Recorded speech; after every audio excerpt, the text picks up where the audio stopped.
This episode is brought to you by Tic Tac. Your boss is going off at you for missing a deadline and you swear the clock just moved backwards. Suddenly, you remember the pack of Tic Tacs on your desk. Now you're riding horseback on the beach, the smell of citrus in the air. And what's this? Your boss is sitting behind you, breathing heavenly fresh mint? Refresh your mouth and mind and share your good vibes with Tic Tac.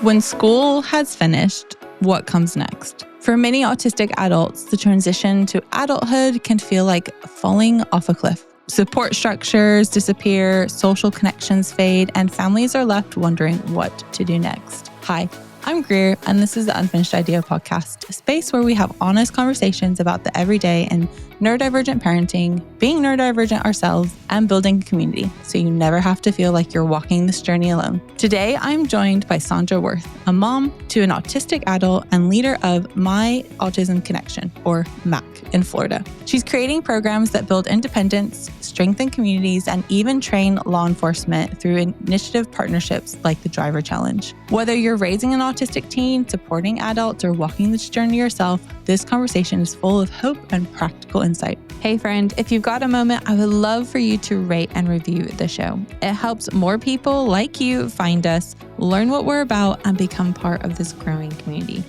Your words make a big difference, so thank you. So grab your drink and let's dive into today's conversation.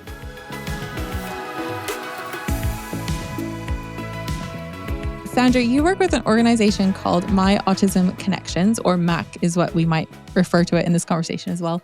And kind of the heart behind it is really working with adults who are autistic. So could you kind of tell us what is one of the biggest challenges that autistic adults are kind of facing today?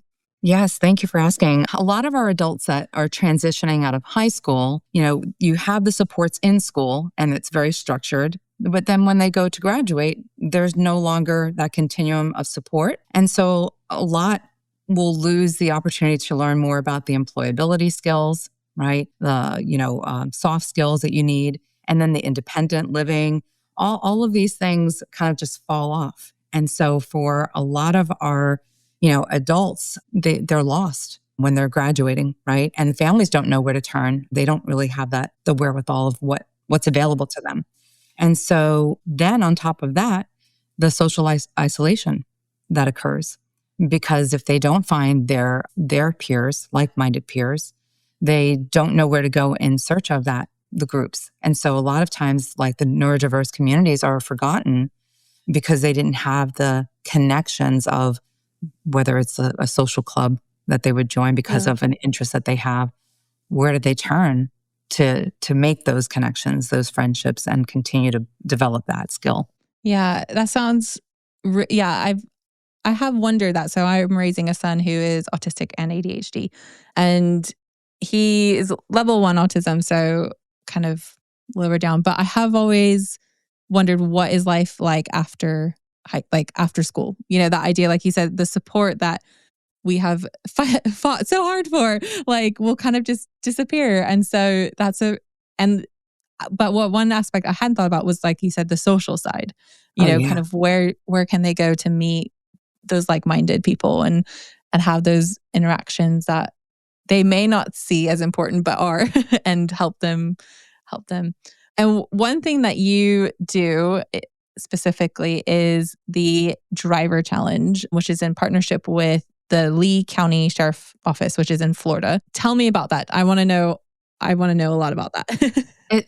That is so exciting, and thank you for asking, because that was so important to us as a family. My husband is now retired law enforcement, but when you're in that world, right, and you have an autistic son, and he is also level 1, he was just had so many interests, and one of the interests that he had was crime prevention, right, crime scene stuff he loves.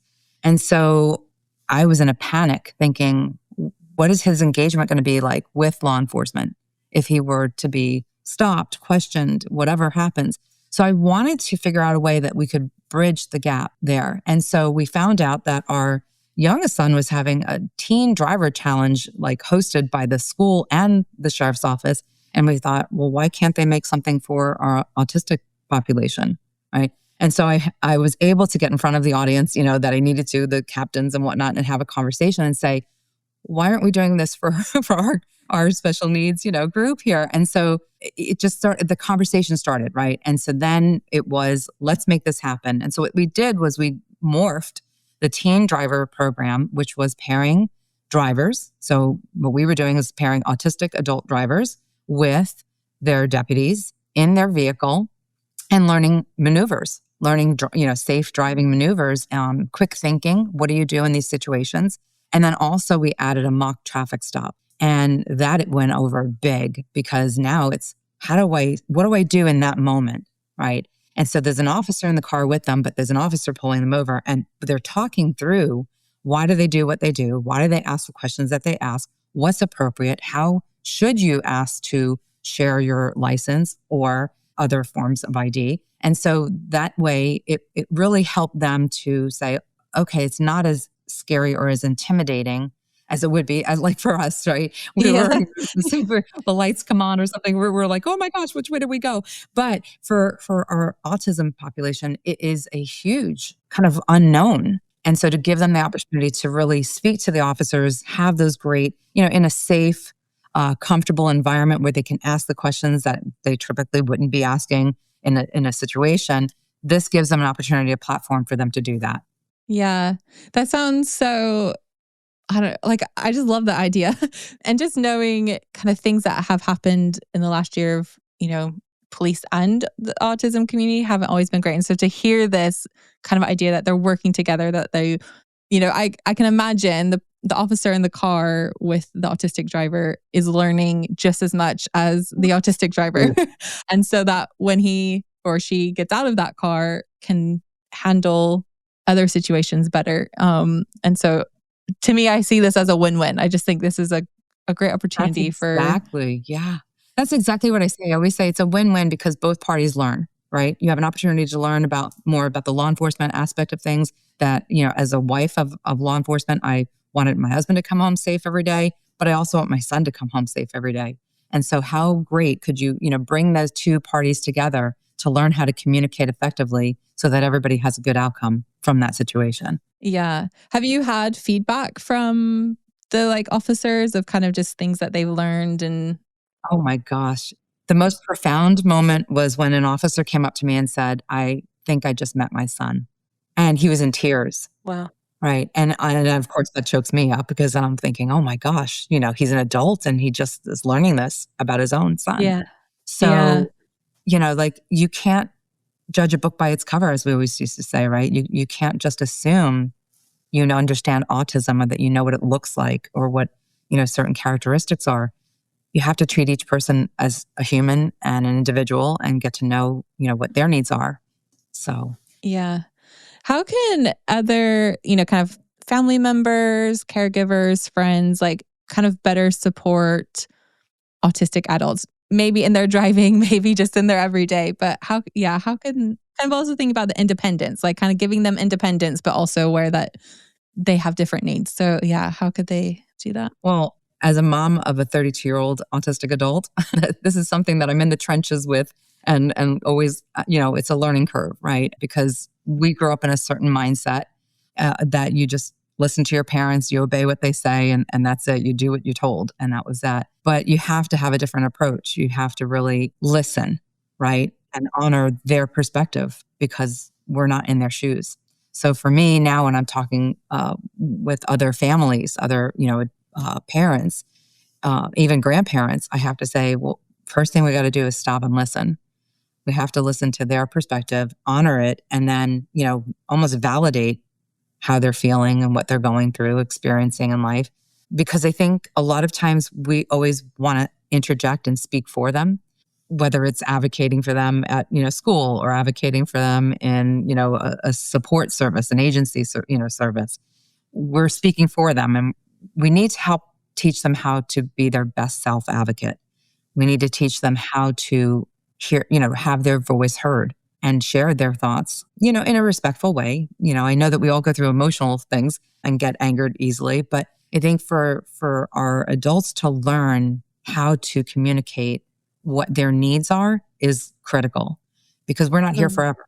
And so we have to teach them how to be their own person, their own strength, and be comfortable with how to ask for whatever that is, right? So, and then for the supports in their lives, I think it's really listening to what their family member needs for support, because we may have our own ideas. And I certainly have had many of my own thoughts and ideas of how things should be, but we have to pause. We have to listen to what they want. Hmm. Do you have a tip or a suggestion or advice on how to start helping, your child or your adult, who's autistic, advocate for themselves and kind of make sure that their voice is heard? Yeah. I think first to tell them that we're not disappearing, right? We're not going away tomorrow, but that we're there to help guide them, right? So that they have an advocate in their corner for them. But then it's baby steps. It's maybe giving them, some guidance on making a phone call to a doctor's office, right? Or, if they're having struggles with a peer or maybe a teacher, or, because if they're in college, if they're, wherever they are, if they're struggling in a certain area, like letting them know that you're there as an advocate to support their voice, but then help guide them with what to say or what to do with some types of templates or something that they can, kind of practice with. And really it's just practice. Yeah. I feel like that's a lot of my life is just practice or trial and error. Like, trial and error. Try this and oh, that didn't quite go. We're going to tweak it, or we're going to just completely scrap it and do something else. So yeah, I think that's a good reminder of just practice. Yeah. So we're going to just take a quick break and come back and talk more about having an autistic adult. So let's hear a quick break. Hey friend, if you've ever wished there was something that could make communication easier for someone who struggles with speech, I've got the resource for you. SmartBox creates assistive technology that helps people communicate and live more independently. It's called AAC, which stands for Augmentative and Alternative Communication. Basically, they build smart, life-changing tools that give people a voice and open up connection where words might be hard to find. What I love is that SmartBox isn't just about tech.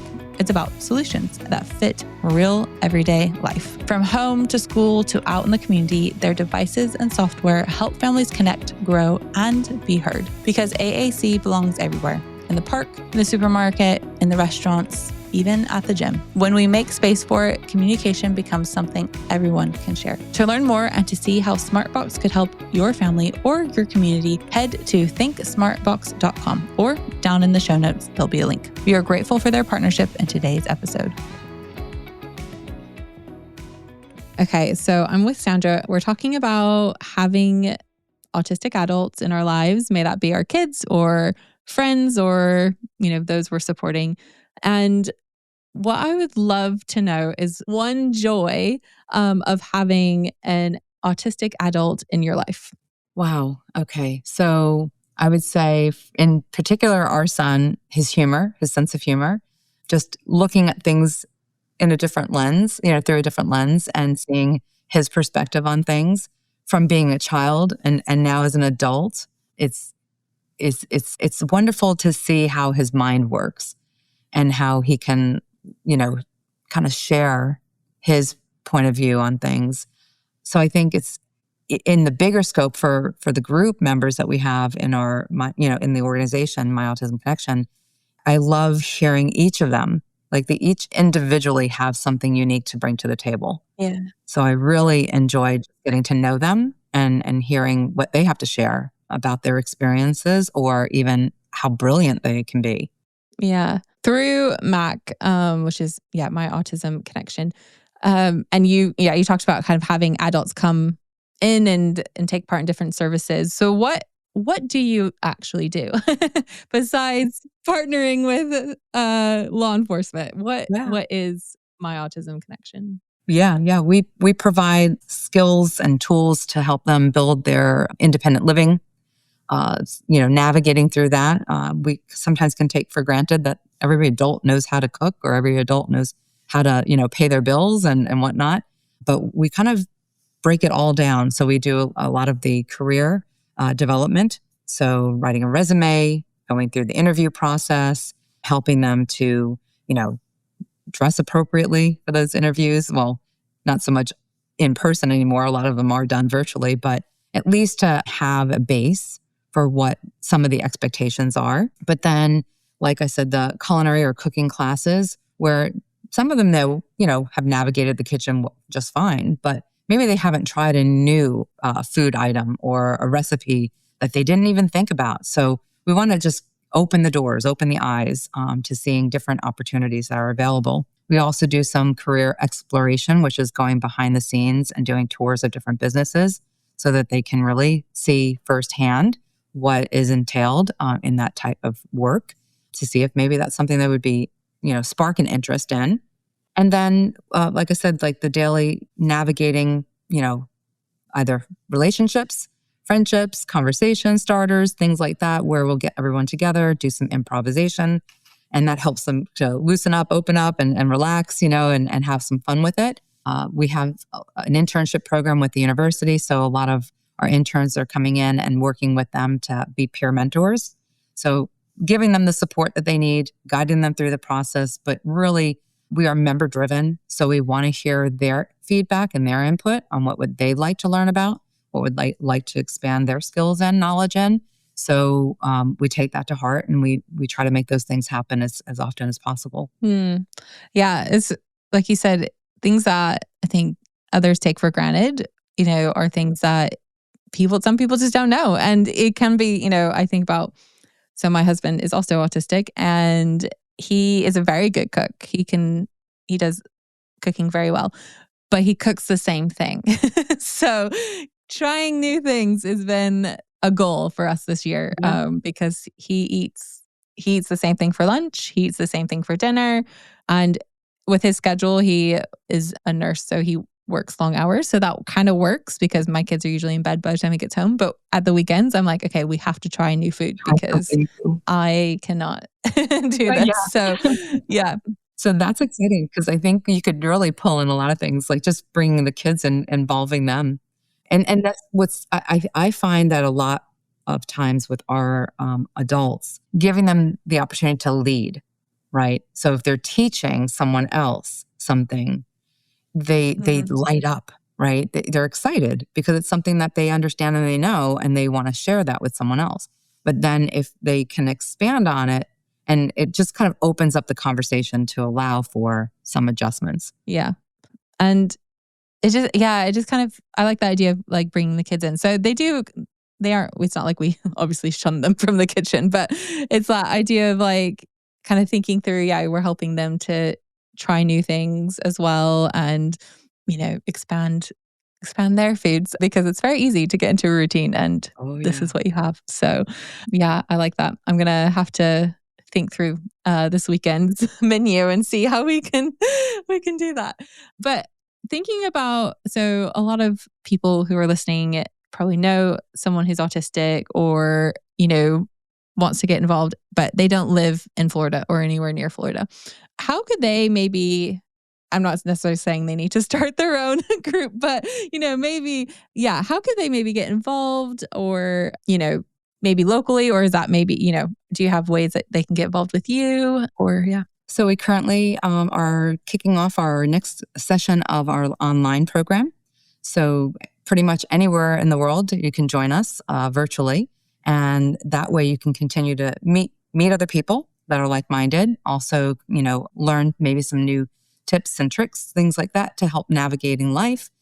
We really want to be able to reach out and be a support for others because, even though we're small in Southwest Florida, I know there are many other places that have asked for supports and services. So aside from the online program, we are looking at perhaps doing charters. So we are looking at other ways that we can branch out and be a support for other communities because it's, to us, to me specifically, it's so important to make sure that they do have the tools and support that they need. Yeah. Yeah. That's a really good point of being online. I don't know why I did not think of that like as a way of connecting, that's how we're connecting. But that's a really good point. And like you said, it's teaching skills that they need, they need. And so no matter where you are, it's always good to have kind of those basic skills. So that's a good, connecting online is a good way. I love the fact that too, a lot of times, we're getting late diagnoses, right? And so like rediscovering who you are and trying to figure out like, what do I do? Where do I start? Where do I go? And to have at least a base point to say, like, oh, okay, I found my place. I found I belong. And now I can maybe learn or even ask the questions that maybe I'm not comfortable asking others about. And we want to be that safe space for everyone. Yeah. Yeah. That's so important. Having a safe space. I know even just for myself and my journey, just being able to have some friends who are a few steps ahead to kind of go, I know you're not going to judge me for this question, so I'm going to ask it. And yeah, creating those safe space. And yeah, I hadn't thought about those who are late diagnosed either. Like I think about my journey. So I was diagnosed with ADHD a year ago, and just how this past year has been relearning myself, and realizing events that happened in the past or ways I reacted in the past, kind of now having that lens on. It's like, oh, this makes sense. Like this is X, Y, and Z. And so, yeah, why wouldn't that be the same for someone with autism? Like, I don't know. Yeah, Right. that's a really good. But I think that's, it's important to have that validation and like you said, self-reflect and say, okay, well, that didn't work for me so well. So what can I do differently or better? And having the space to be able to have those conversations and say, oh, from your experience or as someone else in the group says, well, my experience has been this. How can that maybe help you? And so I love the opportunity to have those exchanges. And that's, to me, that's where we create that safe space for everyone. Yeah. Yeah. That's one of the things I've loved about kind of growing a community online is seeing what works for others and trying it and being like, oh, that didn't work for us. So no big deal. We're going to, move on. Or actually that really worked well for us. And so we're going to keep doing it, or, or we're going to tweak it, or, whatever. And just kind of sharing those ideas and those things. I've loved that. So it's great to create that space again, like create that space where people can ask those questions and get that feedback or get, kind of those ideas. And so, yeah, it's amazing. One other thing that you guys do is the autism ID cards, which is again, kind of helping, I'm like letting law enforcement kind of know and have safe interactions with autistic people. Could you just explain a little bit more about that and maybe how that's come about? So if someone else is interested, maybe they can kind of start taking steps to creating it in their own place. Well, it's funny because it does come for us. It came about very organic, because of our relationships, our contacts in the community. But pretty much, you've seen an autism ID card, maybe where it's just the characteristics, like I may present or maybe communicate differently, and so it gives like the bullet points. I'm looking at the card as as I'm referencing it. And then on the back, we have an in case of emergency place that the owner of the card can fill in who they would want to be contacted if in an emergency and they're not able to communicate effectively.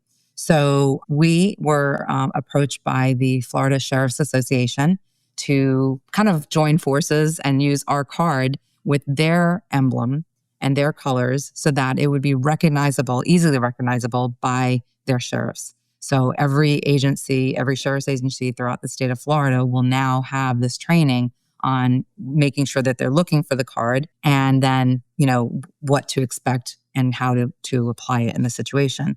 So what I love is that it's now throughout statewide. So that's going to be a great effect on how they're training. And then also we teach every person that we give the card to on how to best present it, because that is going to be a big deal. If it's in a glove box or something and they just go to reach for it, that might not go over so well. So we want to make sure that they know how to carry it, on them and how to, just let the officer know that I would like to share with you my ID card. May I reach for it? May I get it? And where is it located? And that's how they can present it. It's safer that way. Yeah. Yeah. You talked about, so the officers are also having training. And do they have wider training or is it just about the card or do they kind of have wider autism training, I guess? Yeah. Yeah, no, it's now a state mandate that they have a full training. So it used to be just online module type of training. I used to provide some training through either the academy or through their roll call process. But now it is a real big deal, and they have to have intensive training, which is wonderful. Yeah. And so it will be both online and in person, and they will go through scenario trainings and things like that. So I think it's going to be so great to have real knowledgeable, officers that are going to be out there understanding the process, and then also having the backup of this ID card to help express that need for support. So Yeah. I think that will be so helpful, just knowing. So I'm actually based in the UK. I'm from the US, but I'm based in the UK. And knowing officers in the UK kind of are very blind to that, and having actually worked with my local police force to kind of even just start the conversation. Like, it wasn't even training. It was just starting the conversation with them of like, oh, this is happening. Like, what can we do? I know that it will be, yes, so helpful. And, like you said, kind of the training that goes along with not just the card, but the kind of overall training that they're having, but then also having the card. It's just a good partnership. So I'm excited to see where this goes and excited for it to kind of be fully rolled out. So the last question I love to ask is, what do you want the world to know about neurodiverse people? Well, I always say this when I'm working with younger, families, and I say, don't ever, put the bar somewhere, raise that bar, because there's so much creativity. There's so much capability, right? I think at times we think of a label and we just put limitations on things, and we need to get rid of that mindset. We need to look at them as an individual and realize that everyone has the ability, right, to learn, to do, if they're provided the tools and the supports, right? And so I don't like to have them kind of pigeonholed or labeled so that with the mindset that they can't do, and that we're having to do everything for them. We have to empower them, right? Give them the tools, give them the resources and accommodations, and empower them to be, rich, contributing individuals in our communities. Yeah. I like that. Empowering them. I think it's sometimes, I know for myself, sometimes easier just to do it for my son or my husband, but actually empower them to do it, and kind of give them those tools and let them fly, kind of, so to speak. So that's a good reminder. Well, to some degree, I think we all have a need for an accommodation. I'm not good at math, so I have somebody else do that for me. So I think that if you look at it from that perspective, it makes things a little bit easier, because we all have a need for support somewhere. Yeah, that's also very true. Yeah, I'm also not very good at math, so I feel you. So I have brothers who are very good at math. So yes, it works. But thank you so much for being on the podcast today and sharing more about My Autism Connection, or MAC, and kind of what you're doing, but also just wider thinking about adults and autism, and kind of thinking about that with us. So thank you so much. Well, thank you for having me. One thing I'm taking away from today's conversation is how impactful intentional programs can be in bridging gaps between the autistic community and everyday systems like driving and law enforcement. With the right support and understanding, these moments can shift from stressful to empowering. Our vocab moment is the Driver Challenge, a program developed by MAC, or My Autism Connection, in partnership with law enforcement to teach autistic adults to drive safely, run mock traffic stops, and build mutual understanding between drivers and officers. And if this conversation encouraged you, share it with someone navigating life after school with their autistic teen or adult. And don't forget, go hit subscribe so you don't miss out on future episodes. Go out there and keep this conversation going, and we'll see you next week.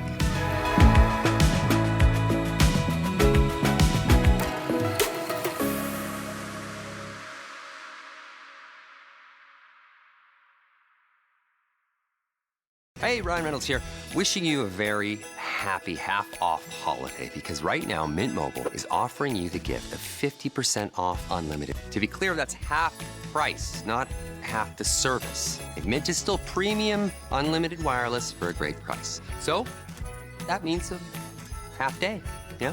Give it a try at mintmobile.com/switch. Upfront payment of $45 for 3-month plan, equivalent to $15 per month required. New customer offer for first 3 months only. Speeds slow after 35 gigabytes if network's busy. Taxes and fees extra. See mintmobile.com.